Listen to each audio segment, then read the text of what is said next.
To present you some recent research in the northwestern Turkey, mostly. I like to take Professor Mehmet Özcan because I am hugely inspired by his work in the region before. So that's why I am still working in the same region as he worked for the Neolithic. This region, of course, is not as important as the Levantine corridor. It's a small area. It's mostly in the periphery. It can be accepted about the Middle Eastern archaeology. But this area is the end of all the topographical ways that could be used in the hominin migrations inside Anatolian peninsula. My first aim was to understand the first dispersal of hominins into Europe, because as many of you have seen, most of the articles include some maps with arrows that says, okay, Anatolia is a passage from Africa to Europe, and that's the only way. It's a unidirectional arrow you will always see, and it goes like towards, of course, like in the recent publication of Garba, it changed to the North Black Sea, but as you explained more, it could be another thing. But my main intention was to find the lower Paleolithic. However, I couldn't find enough material about the lower Paleolithic in the region because of many reasons, I can say. Topography, geomorphology, and also the lack of enough evidence could be the reason of this. But the Middle Paleolithic in the region is very rich. Like in the last 15 years, I've been surveying all in this area. And this area is something like, the size of this area is something like 1/3 of Serbia, like 30,000 square kilometers. And I've been surveying in this area, in different areas, from north to south, in the last 15 years. And I will first present the results of these surveys, and then I will talk about a recently started excavation in the region.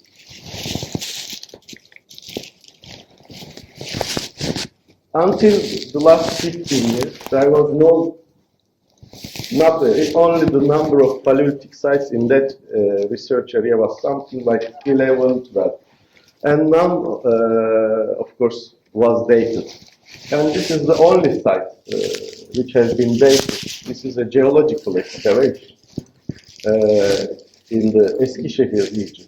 And there is in the sediments that have been only a single Levallois flake was found, and this is a result of centripetal production. And this has been dated to the 160 and 140,000 years, which reflects a cold period. And this area is very high, and it could be colder than you can imagine. Another area of the surveys is in the northern part of this area, which is near the city of Bursa. And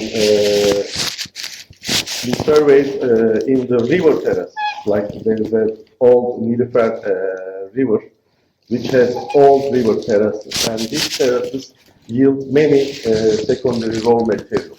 And the main characteristics of the Middle Paleolithic in this northern part of area is the inclusion of choppers and chopping tools, many pebble tools, with the presence of only a few Levallois products, but many flakes, like that we never expect. When you find normally in Turkey, when you see the choppers, you always think about the lower Paleolithic rather than the middle. But in this area, we always find choppers inside the Middle Paleolithic assemblages. So we always should take care of this product as a Middle Paleolithic in the region. And most of the material is related to the river terraces in the region, but there was only one cave inside, and this is, you need to climb this rock. And we only had three pieces, three artifacts from here, which was the first bifacial leaf point in Turkey, which was defined. Of course, after that we find another pieces in the neighboring regions, but this was the first thing that was similar to what we say, that we could say Seletian in the area. So this changed the paradigm of Turkish Paleolithic, because most of the time we always think about the movements of east, from east to west, but this could reflect a movement from west to the eastern parts of Europe.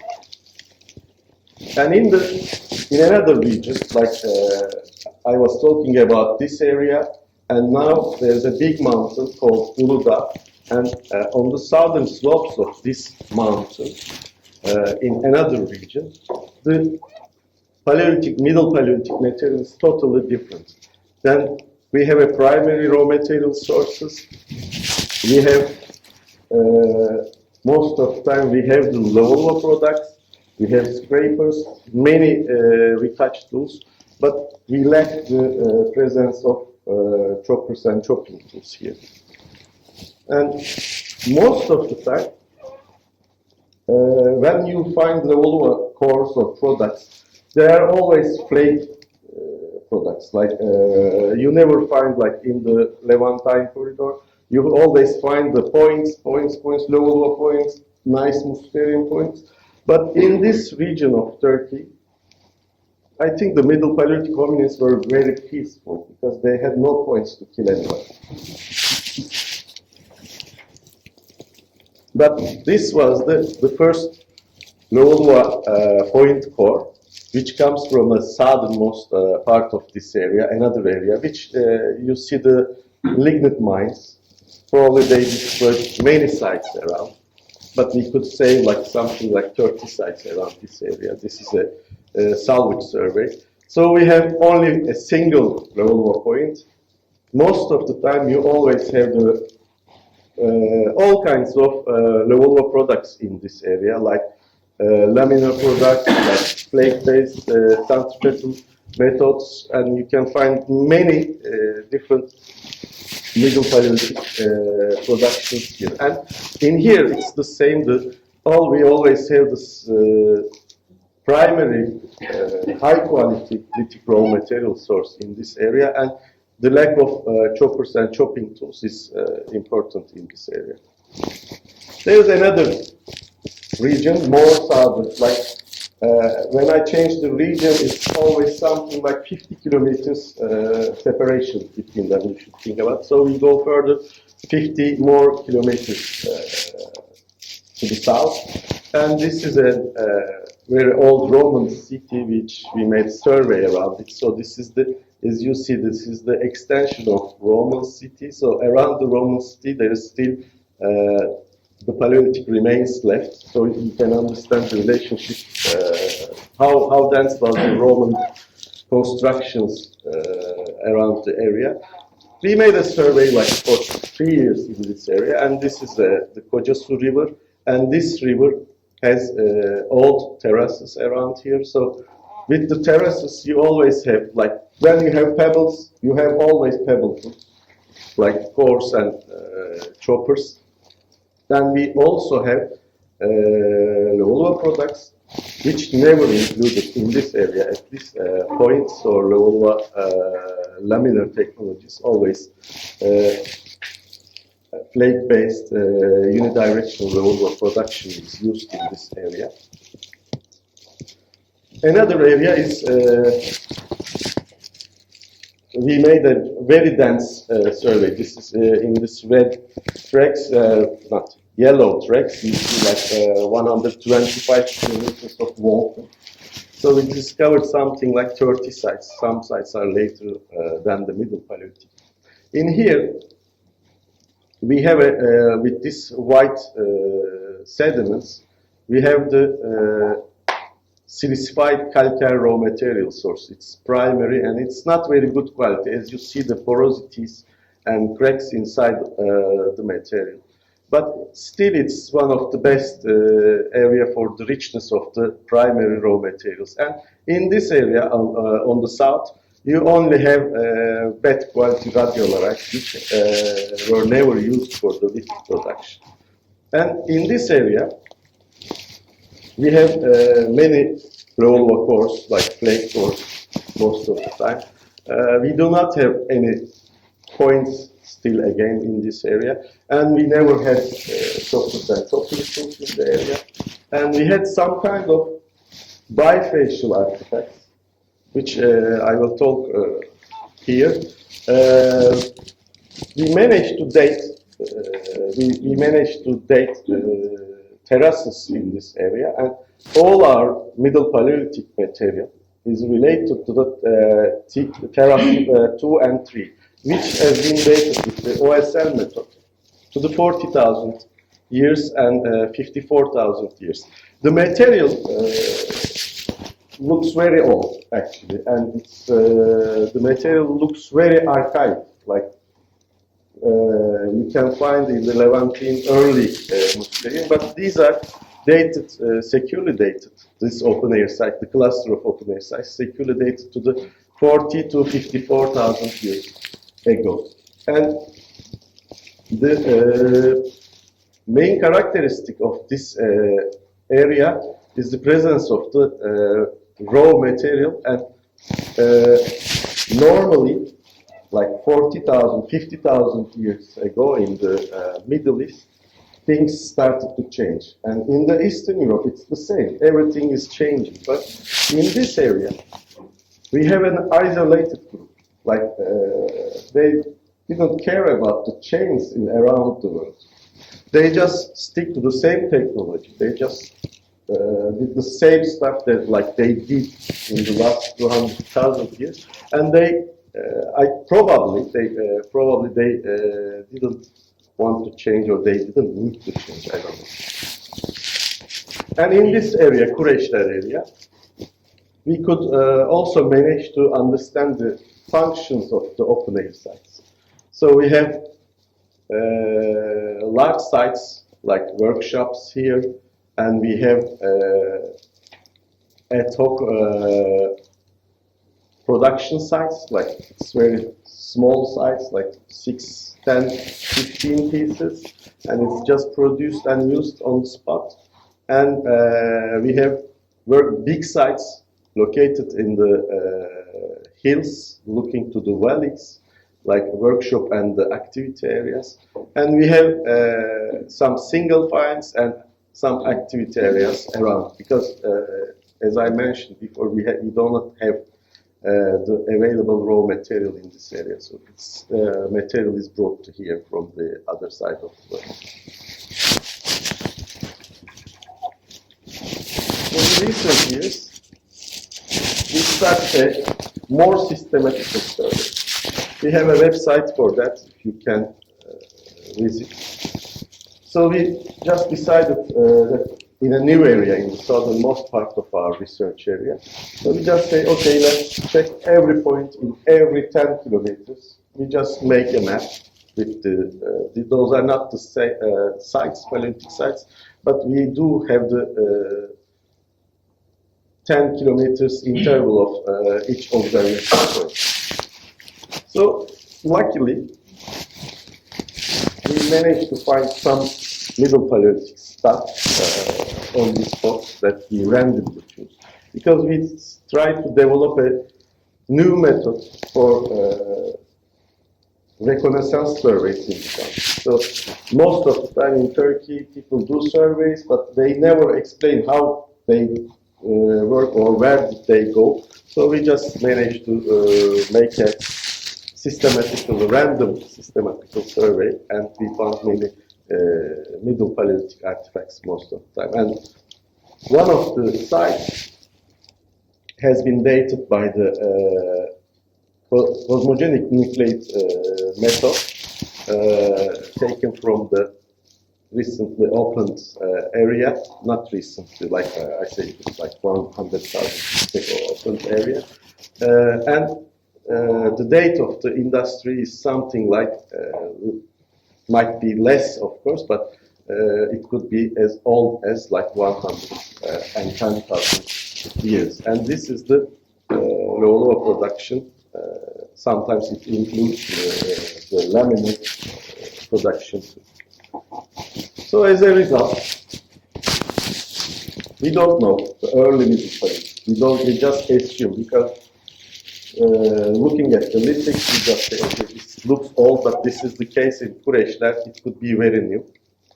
But for the Middle Paleolithic, you can say in general, we have two types of technology in the area. One with the Levallois production, and it's mostly related to the open air sites with primary raw material sources. But the second is the Middle Paleolithic with the choppers. And also, we have the distribution of the bifacial foliates in the region. Until recently, like 2007, we find the first one in here, and after that, everywhere was full of this kind of, let me say, volcanic material. And also, we never find something like, of course, the research is not enough, but also we do not find it from the eastern parts of Anatolia. So in order to solve the problem, because as I mentioned, we have many problems about dating, the size, and the, of course, the fauna and the hominin remains, which we never find inside in the open air sites. So we decided to excavate a cave, small cave, in this area near the Bursa city, on the southern flanks of Uludağ mountain. So this area can be characterized by its lack of roots. Normally, everybody has some roots here. It goes to the valleys and it goes from here. But even today, the population is not very high in this area. So this is why we choose it, because we didn't want to work on the auto roots. We want to work on the isolated refuge. So this is the cave. Again, the mining activities is very close to cave. Luckily, this is a chrome mine, and which we don't have chrome in this area, so the cave is safe for the moment. But the cave suffered a big damage by the treasure hunters. Like when we discovered in 2009, it was like this, and 2012, it was like this. And the treasure hunters excavated the cave like 4 meters deep. And I catch 5 of them inside the cave when they were working. So I asked them, what do you find? And they tell me that they describe the bifacial foliates down in the 4 meters depth. But of course, we didn't excavate the cave very much last year because we were busy. This is the extension of the treasure hunting trench. And we are excavating this area which is left from them. And what we have here, of course, we first started with the thieving of the material dug by the treasure hunters. So for the moment, unfortunately, we don't have any layers, we don't have any datings, but we have the material. So it reflects everything from the cave sediments, 4 meters depth. So we have a kind of Upper Paleolithic with question marks, because we don't know Upper Paleolithic from Turkey very much. We know it from the Balkans, but we don't know the Upper Paleolithic from Turkey. So we have a lamel du four, like a blade, du four bladeless. We have some blades, and we have some very atypical end scrapers, and this could reflect the Upper Paleolithic technology in the cave. But most of the lithic artifacts rocks. Sorry.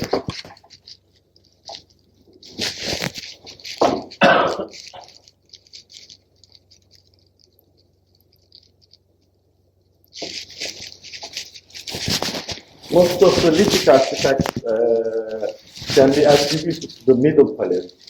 And this Middle Paleolithic, interestingly, is characterized in the presence of Levallois points and the use of Levallois technology. And also we have, I must say, a few very small points, which we do have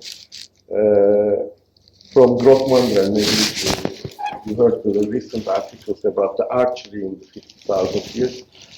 We have some little Levallois points, very small Levallois points from that cave.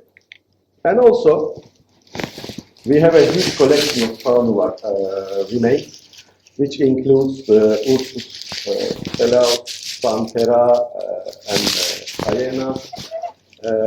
Still, we are working on this.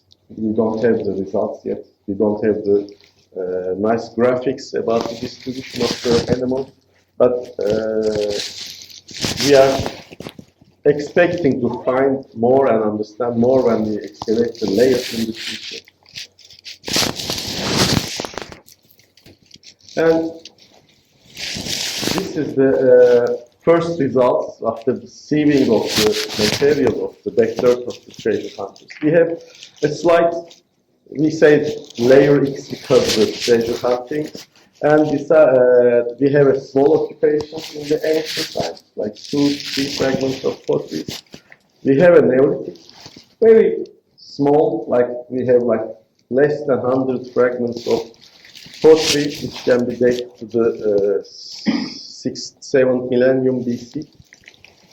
We have an Upper Paleolithic, but we don't know. It should be not very dense, because in general, we think the cave is not very highly densely occupied in any period. And we have Middle Paleolithic, and we will explore more in the future about the layers and stratigraphy of the cave. For the moment, we can say that the passages in this area of Turkey cannot be accepted as a one direction. So there could be more waves coming, but the problem that we don't know the exact dates. The problem of dating in this area is very high. And okay, we say, okay, this resembles this, and this is the normally like typology and technology of archaeology. But we need to date most of the sites. We need a higher resolution to understand the passages and the borders around this area. And thank you very much for that.